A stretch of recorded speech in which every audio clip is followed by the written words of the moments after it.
नमस्कार। प्रादेशिक समाचार के साथ मैं सानू शर्मा। केंद्र ने असम सरकार और United liberation front of Assam alpha के साथ एक ऐतिहासिक त्रिपक्षीय समझौते पर नई दिल्ली में हस्ताक्षर किए हैं। इस समझौते का उद्देश्य पूर्वोत्तर क्षेत्र में अस्थायी शांति बहाल करना है।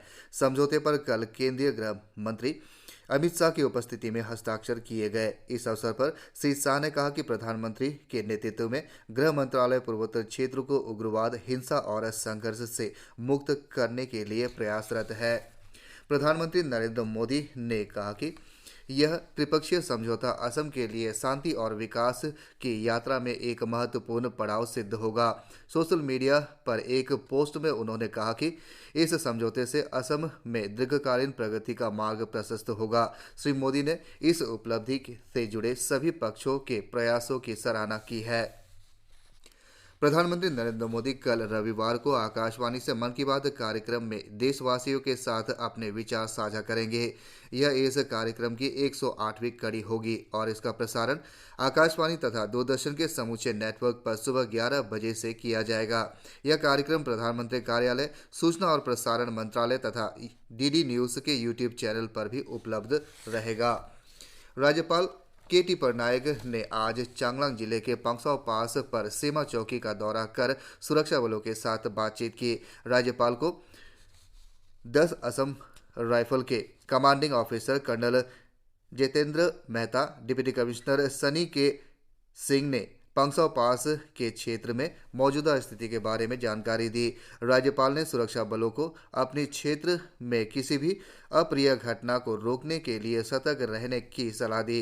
राज्यपाल ने पंगसाउ पास बॉर्डर हट में सरकारी अधिकारियों, गांव बूढ़ा, पंचायत नेता और जनता के साथ बातचीत की। स्थानीय विधायक लाइसम सिमाई और जिला उपायुक्त सनी के सिंह ने राज्यपाल को विकासात्मक योजनाओं, परियोजनाओं और कार्यक्रमों की उपलब्धि और प्रगति के बारे में जानकारी दी। तिरप पुलिस ने गुरुवार को NSCN KYA के संप्यू ब्रिगेडियर तोंगलू अखाम हसिक के लिए वारंट नोटिस जारी किया, जो कथित तौर पर पूर्व विधायक यूमसम माते की हत्या में शामिल था। चांगलांग जिले के ओल्ड सालांग का रहने वाला हसिक लाजू पुलिस स्टेशन में दर्ज एक मामले में वांटेड है।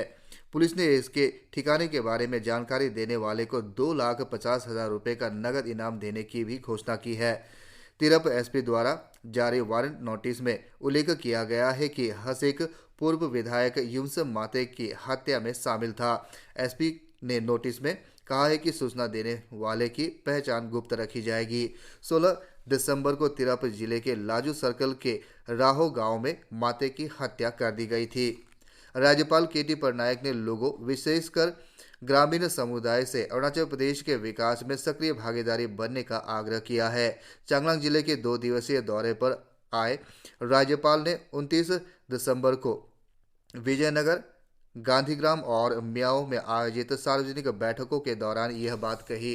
राज्यपाल ने ग्रामीणों और सरकारी अधिकारियों के साथ चर्चा में उन्हें यह सुनिश्चित करने का आग्रह किया कि सभी पात्र लाभार्थी पंजीकृत हो और राज्य तथा केंद्र सरकार के कल्याणकारी योजनाओं, कार्यक्रमों और परियोजनाओं से अधिकतम लाभ उठाए।